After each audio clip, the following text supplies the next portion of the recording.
Hello everyone. Whenever you receive this message, I do hope you are safe, sound, and with people or family looking after you. Over the weekend, I have uploaded your grades and ISIS prior to the release of this message. Your undergraduate student handbook have protocols regarding them, in the off chance that I have miscoded them. For example, if I coded the lower grade, despite what I released last Friday. For students who have chosen to take an INC grade, you have within the next 2 weeks, up until the 29th of August, to try submitting your lacking or missing requirements via my email address, so that you will be on schedule for enlistment for the first semester. In practice, the course closes today, and the Canvas platform is closed to remain in read-only mode after today. You remain welcome to browse it as long as I keep the course content and the Canvas account.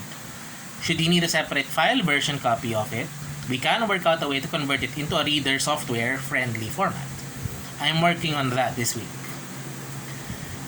I provide these directions as an advisory, since after the end of this semester, I will be leaving my post as faculty of the Department of Political Science. Personal and professional developments during the earlier part of 2020 have decided this course of action. I will be transitioning towards preparing for postgraduate studies.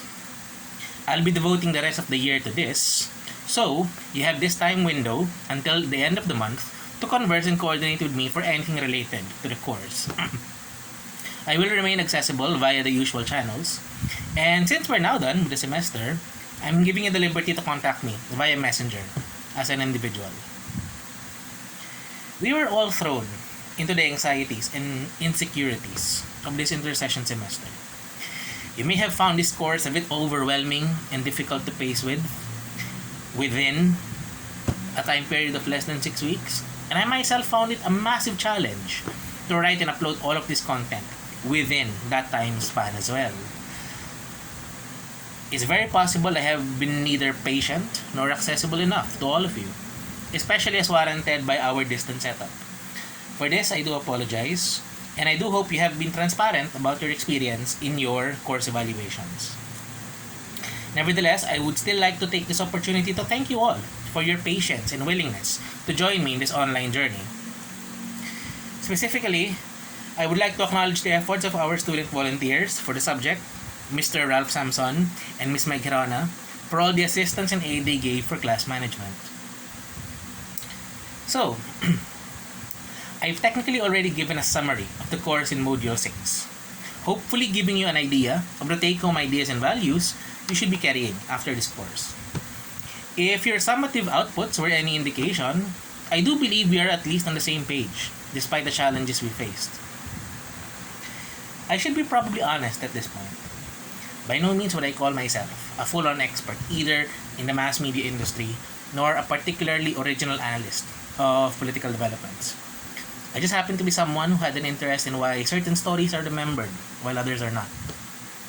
Originality and insight remains to be skills I have yet to confidently say I can have, which is in fact one of the reasons why I'm transitioning towards studying again.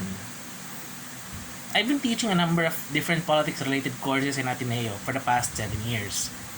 Yet despite the level of knowledge I've managed to gain, I only saw that there still remains a ton of issues that need to be addressed and solved. I have realized that even when solutions are readily available, they are never always made accessible or comprehensible to those who need it most. My assumption is that you still have 2 more courses in a social science core curriculum to take, which should be hopefully enriched by what little I've managed to give you this intersession. You will very likely encounter some of the stories we talked about here in another semester, in significantly different angles. In SOCSC 13, you will probably encounter in detail the kinds of competing economic and social schemas that created the troubled global economy you will live in now. You will see specifically how governments and laws, especially ours, seek development and progress at the expense of certain kinds of people, cultures, and values. In SOCSC 14, you should finally have more time to reflect and study what motivates people to fight, think, organize, and engage.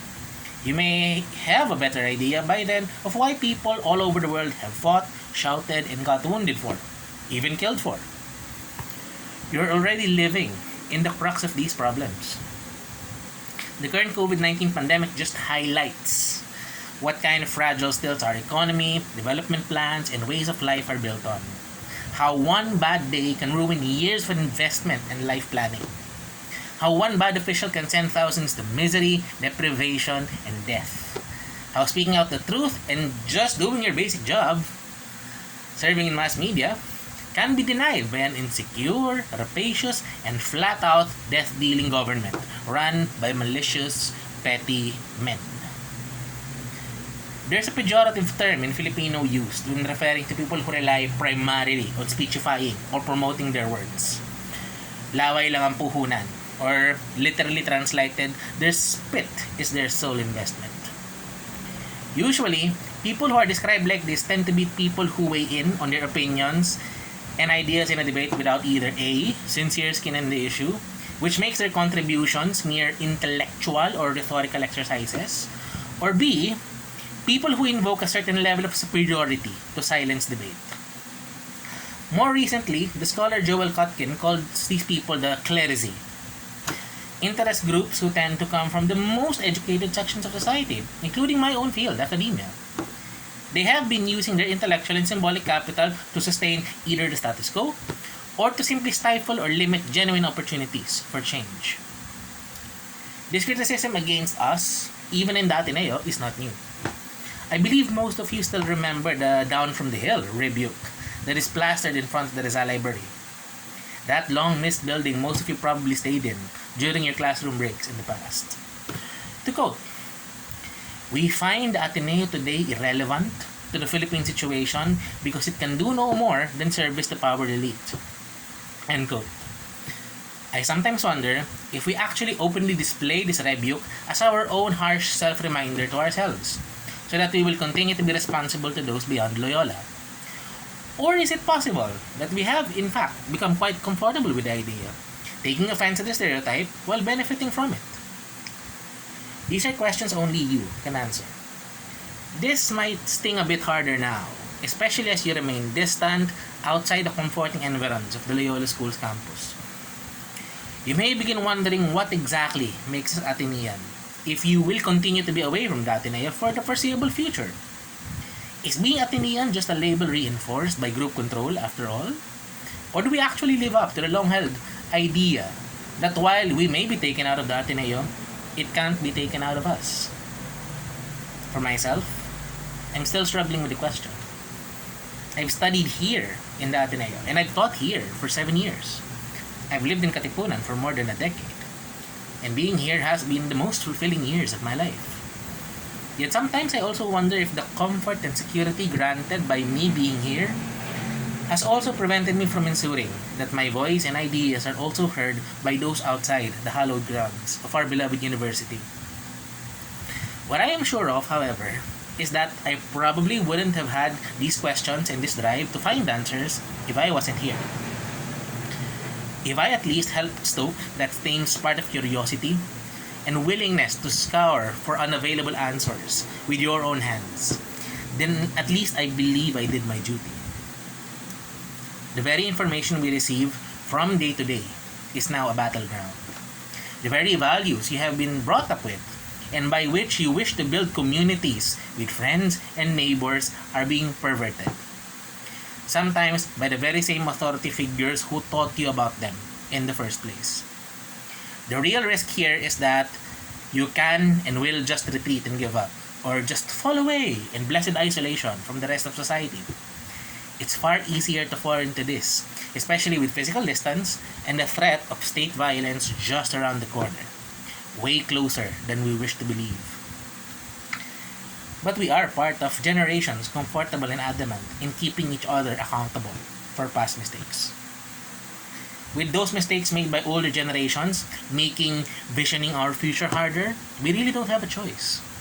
Either things change now, as we're in the belly of the proverbial beast, or we're going to suffer more as the years go by. I'd like to believe we won't go down without fighting, and the fighting is already here.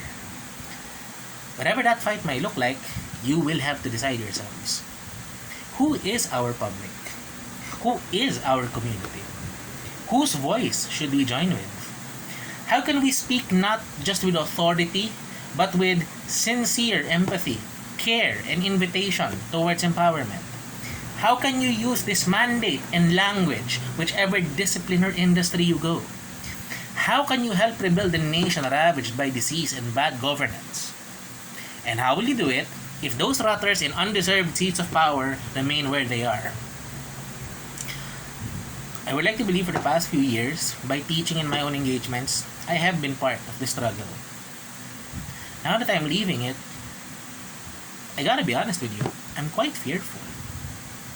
I'm not sure whether there will be a place I can return to, or whether even this transition will actually push through. What with our mobility and work arrangements remaining insecure and subject to the whims of bad governance. Yet, you guys have shown me, with what little interaction we have had in class, course modules, and your own submissions, that you do in fact have voices and opinions. You can and have used them to express the truths you see with your own eyes, above and beyond the social pressures you may be subject to. Your own voices cannot and should never be taken away from you, and you should keep using them as long as you can. Even when, and especially when, you feel the cost of saying what needs to be seems high. You may be away from dati na ito, but what it hopefully taught you for the past 2 or 3 years you've been here is that you're not alone. Your sentiments, your ideas, your discomfort with the world, how the world has been, you share this with generations of people from different walks of society. Even if we feel like it, we are not alone. Even if we are afraid, we can be brave. Even if we are isolated, we can act. And whatever this scary world is driving down our throats right now, we can and will be free. If anything, I'll be carrying this for myself, moving forward. For you, the last students I've been tasked with, I am very grateful. Stay alive, stay safe, and keep moving forward. Thank you.